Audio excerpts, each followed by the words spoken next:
14వ అధ్యాయంలో ఉంది. అక్కడ హవ్వ ఒంటరిగా ఉండి ఆశీర్వాదాలు పోగొట్టుకొని వెళ్ళగొట్టబడింది. మరియా అంత భయంకరమైన పాపాత్మురాలైన స్త్రీ అయినా సరే ప్రపంచమంతటా ప్రశంసించే విధంగా దేవుని పాదాల యొద్ద చేరి దేవుని సహవాసం చేసి ఉత్తమమైన దానిగా దేవుని చేత ప్రశంసించబడింది. అంతేగాక భూలోకములో ఎక్కడ సువార్త ప్రకటించినా ఆమెను జ్ఞాపకం చేసుకుని ఆమెను ప్రశంసించుడి అని ఉంది. ఎంత గొప్ప విషయం దేవుని సహవాసంలో ఉండుట. ఈ ప్రేయర్ సెల్ అనేది ఒక గొప్ప సహవాసం. ఎంతో మంచి ఉద్యోగస్తులుగా ఉన్నారు, మంచి కలిగిన వారుగా ఉన్నారు, సంపద కలిగిన వారుగా ఉన్నారు. అయితే సృష్టికర్త అయిన దేవుని మరొక దేవుని యొక్క సహవాసంలో ఉండుట చాలా ఆశ్చర్యకరమైన విషయము, చాలా ఆశీర్వాదకరమైన విషయము. చప్పట్లు కొడతాం. ఈ విధమైన ప్రయత్నం జరపడానికి దేవుని ఎంతగానో మిమ్మల్ని పురికొల్పి ప్రేరేపించినందుకు దేవాదేవునికి వందనాలు చెల్లించుకుంటున్నాను. లోతు భార్యను జ్ఞాపకం చేసుకొనుడి. ఆది కాండము 19వ అధ్యాయము. మనకంతా తెలిసిన విషయమే. ఆ సొదొమ అనే ఆ పట్టణము భయంకరమైన వ్యభిచారముతో నిండిపోయింది. నిండిపోయినప్పుడు ప్రభు ఇంకా ఓర్వలేక దాన్ని అగ్ని గంధకములతో కాల్చివేయాలని యోచించినప్పుడు అక్కడ నీతిమంతుడు ఒకడున్నాడు. అతని పేరేమిటి? లోతు. లోతు నీతిమంతుడని ఉంది. లూకాసు వార్తలో లోతు భార్యను జ్ఞాపకం చేసుకొనుడి అని ఉంది. ఇది ఎందుకు ఈ విచిత్రమైన విషయమో కొంత మనం జ్ఞాపకం చేసుకుందాం. అప్పుడు వచ్చినప్పుడు ఆ దేవదూతలు వచ్చి మీరు ఈ సొదొమ నుండి బయటికి రండి అని పిలవడానికి వచ్చినప్పుడు ఆ ఊరి జనమంతా, చిన్నలు పిల్లలు పెద్దలు అందరూ చుట్టుకొని వీరిని ఎరుగునట్లుగా మా యుద్ధకు పంపమని వారిని అడిగినట్లుగా చూస్తాం. ఎంత ఘోరమైన విషయం అంటే అంత ఘోరమైన పాపముతో ఆ సొదొమ అనే పట్టణము నిండిపోయింది. దేవుడే ఓర్వలేకపోయినాడు. పట్టణాన్ని అంతా కాల్చాలనుకున్నాడు, కానీ అక్కడ ఒక్క నీతిమంతుడు ఉన్నందున అతన్ని తప్పించడానికై దేవుడు దేవదూతలను పంపించాడు. హల్లెలూయా. ఏ ఒక్కరు నశించి, ఇప్పుడైతే అది ఆది కాలములో పాత నిబంధన గ్రంథము కాబట్టి కంటికి కన్ను పంటికి పన్ను. పాపం చేసిన వారు అక్కడికే శిక్షింపబడే పద్ధతి ఉండేది. ఇప్పుడైతే క్రొత్త నిబంధన ప్రకారము ఏ ఒక్కరు నశించి నరకానికి పోవుట దేవునికి ఇష్టము లేనే లేదు. అది ఏ కులమైనా, ఏ మతమైనా, ఏ వర్గమైనా, ఏ ప్రాంతమైనా, ఏ దేశమైనా సరే ప్రతి ఒక్కరూ దేవుని చేత సృజింపబడిన వారే. అందుకే యేసుక్రీస్తు ఎవరు నశించి నరకానికి వెళ్ళకూడదని నశించిన దాన్ని వెదకి రక్షించుటకు మనుష్య కుమారుడు వచ్చినను విషయము మనకు తెలియబడింది. లూకాసు వార్త 19:10లో ఆ విధంగా ఉంది. కాబట్టి మనకే భేదము లేదు. పుట్టుకతోనే పాపులం, పెరుగుతూ పాపులం. ఏ పాపి కూడా పరలోక రాజ్యం వెళ్ళలేడు. అది ఎవరైనా సరే. పరిశుద్ధ పరలోకములో ఉండే జీవ గ్రంథములో పేరు లేని ఎడల ఎవరు పరలోక రాజ్యానికి వెళ్ళలేరు. పరలోక రాజ్యంలో పేరు రావాలంటే, పేరు రాయబడాలి అంటే ఏం చేయాలి? మనం హృదయమందు విశ్వసించి యేసుక్రీస్తు నా పాపముల కొరకై శిలువలో బలి అయ్యాడు, ఆయన కార్చిన పరిశుద్ధ రక్తములో నాకు పాప క్షమాపణ ఉంది, నిత్య జీవం ఉందని ఒప్పుకొని ఎప్పుడైతే ఆయన నామమును ఒప్పుకుంటారో అప్పుడు మన పేరు పరలోకమందుండే జీవ గ్రంథంలో రాయబడుతుంది. అలా లేకపోతే చెప్పు మేరీ, ఎవరి పేరైనను జీవ గ్రంథం. ఎవరి పేరైనా అంటే ఎవరి పేరైనా, ఏ భేదం లేదండి. క్రైస్తవుడైనా సరే యేసు రక్తంలో కడగబడకపోతే ఏమైతుందండి? ఎవరి పేరైనను. ప్రకటన 20:15 జీవ గ్రంథమందు వ్రాయబడినట్టు కనబడని ఎడల వాడు అగ్నిగుండములో పడవేయబడి. ఇక్కడ ఇక్కడ పరిశుద్ధ గ్రంథంలో ఎవరి పేరు రాయబడింది? నీతిమంతుడని నోవహు పేరు, లోతు పేరు రాయబడింది. అంతకుముందు అబ్రహాం బతిలాడతాడు, అయ్యా ప్రభువా, అక్కడ 50 మంది ఉంటే చంపవా? చంపను. 40 మంది ఉంటే చంపవా? చంపను. 30 మంది ఉంటే, 20 మంది ఉంటే, 10 మంది ఉంటే, 5 మంది ఉంటే ఇంకా దేవుడు లేచిపోతాడు. ఎందుకు? అక్కడ లోతు ఒక్కడే నీతిమంతుడు గాని, లోతు భార్య గాని, లోతు కుమార్తెలు గాని, వారి అల్లుడు గాని ఎవరికి రక్షణ లేదు. వారు నీతిమంతులు కాదు. కాబట్టి ఆ విధంగా ప్రభు ఏం చేశాడు? ఆ పట్టణాన్ని అయితే నాశనం చెయ్యాలి. అక్కడ వ్యభిచారము నిండిపోయింది.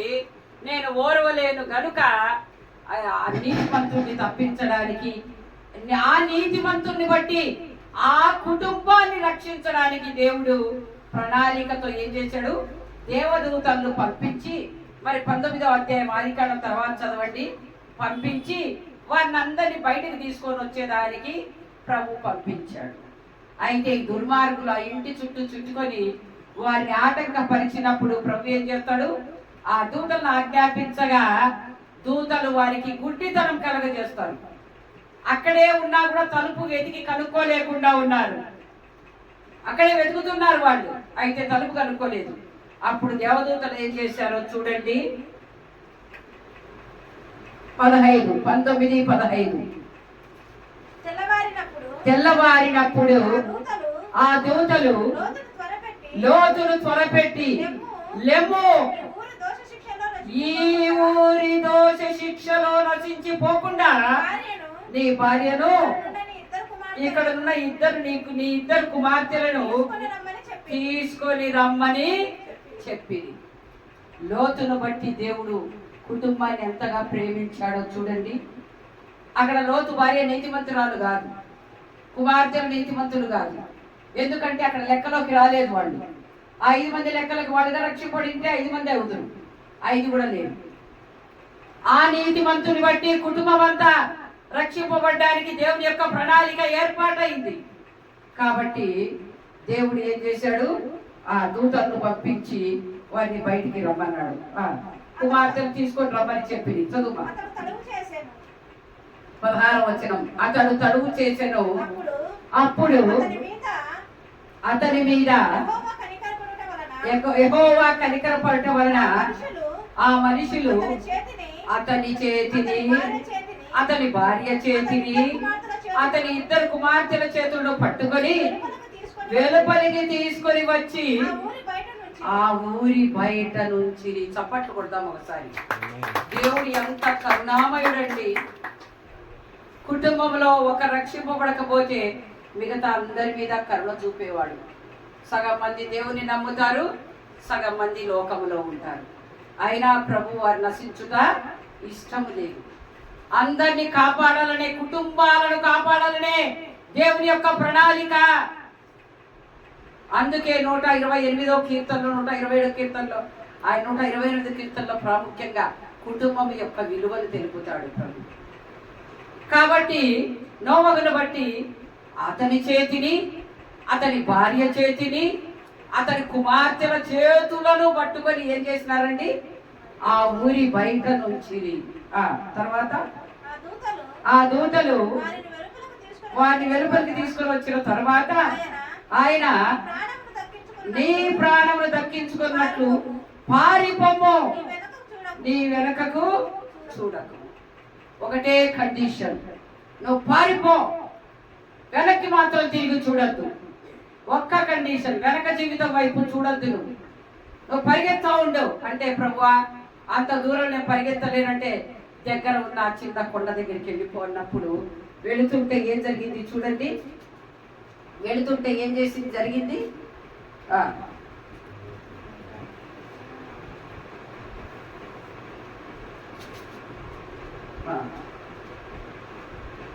20 వచ్చిన చూడమ్మా. ఇదిగో పారిపోవుటకు ఈ ఊరు సమీపంలో ఉన్నది, చిన్నది, నన్ను అక్కడికి తప్పించుకొని పోనేమో, అది చిన్నది కదా, బ్రతుకుదని చెప్పినప్పుడు ఇదిగో నీవు చెప్పిన ఈ ఊరు నాశనం చేయను. ఈ విషయంలో నేను నీ మనవిని అంగీకరించి కదా. కాబట్టి దేవుడు ఏం చేసినాడు? మనవిని అంగీకరించినాడు. అంగీకరించి ఏం చేసినాడు? ఆమె పారిపోయేటప్పుడు ఏం చేశాడండి? లోతు భార్య ఏం చేసిందండి? లోతు భార్య వెనక్కు తిరిగి చూసింది. వెనక్కి వచనం ఎక్కడ ఉందండి? చూద్దాం. 26వ వచనం చదువమ్మా. అయితే లోతు భార్య అతని వెనక నుండి తిరిగి చూచి ఉప్పు స్తంభమైన భర్తను దాటి, భర్త వెనక వైపు దాటుకొని తొంగి చూసింది. ఆమె సొదమ నుంచి బయటకు వచ్చింది కానీ ఆమె హృదయంలో సొదమ యొక్క లక్షణాలు పోలేదు. సొదమ మీద యొక్క ఆశ పోలేదు. లోకాశ, శరీరాశ, నేత్రాశ, జీవపుండమ్మ పోలేదు. మధ్యాహ్నం అదే మాట్లాడుకున్నాం. ఆదికాండం 34లో యాకోబు కుమార్తె అయిన దీనా ఏం చేసిందండి? నేత్రాశ కొరకు ఆ రాజకుమార్తెలను చూడవెళ్ళను. షెకెము అనే దేశమంతా ఒక్క పురుషుడు లేకుండా నరికివేయబడ్డారు.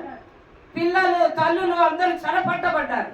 వారి సంపద అంతా దోచుకున్నారు. ఈ విధంగా యాకోబు కుమారులు నేరస్తులైనారు. కుమార్తె అన్యాయం అయిపోయింది. ఎందుకు? వారు నేత్రాశ వలన. ఇంకొకరు నేత్రాశ అంటే తమ చూపును ఒకటే వైపు పెట్టిన మిరియాము నిర్గమకాండం 2వ అధ్యాయంలో ఎవరిని గెలుచుకుందండి? తన తమ్ముడి ప్రాణాన్ని గెలుచుకుంది. తెలుసు ఈ తమ్ముడి వైపే చూస్తుంటే అతడు బ్రతుకుతాడు, అతని పట్ల నీ ప్రణాళిక నెరవేరుతుంది, అతడు బ్రతికితే 20 లక్షల మందిని 430 సంవత్సరములు దాస్యములో ఉన్న ఇజ్రాయెల్ను బయటికి తీసుకురాగలడు. హల్లెలూయా. ఆ గురి ఆమెకుంది. అందుకే తమ్ముడి వైపు చూస్తూ ఉంది. ఒకవైపు చీకటి, ఒకవైపు రాత్రి, ఒకవైపు జమ్ము, ఏటి ఒడ్డున ఊరి బయట ఎవరు తోడులేక తల్లి కూడా వెళ్ళిపోయింది. బహుశా తల్లి వెళ్ళిపోయి ఏడుస్తూ ప్రార్థన చేసుకుంటుందేమో. ఈమె మాత్రం ఆ పెట్టె వైపే చూస్తూ ఉంది. ఆ పెట్టె దొరికినప్పుడు పరిగెత్తుకుంటా వెళ్ళి ఆ ఫరో కుమార్తెతో మాట్లాడుతూ ఉంది. ఈ పిల్లవాడిని నువ్వు సాక్కో అనే ఆలోచన ఇచ్చింది. వెంటనే she motivated the mind and heart of pharaoh's daughter. అంత చిన్న పిల్ల అంత గురితో చూసింది. అందుకే మోషేను రక్షించగలిగింది. ఒక్క మోషే ద్వారా 20 లక్షల మంది 40 సంవత్సరములు భయంకరమైన అరణ్యములో ఎన్నో శోధనలో, వేదనలో, బాధల్లో నడిపించగలిగాడు. హల్లెలూయా. ఆ గురి చూడండి ఎలాగుందో. ఆ గురి ఇక్కడ గురి ఎలాగుంది? వెనక్కి తిరిగి చూడండి. చూసింది. చూసి ఏమైపోయిందమ్మా? ఉప్పు స్తంభం అయిపోయింది.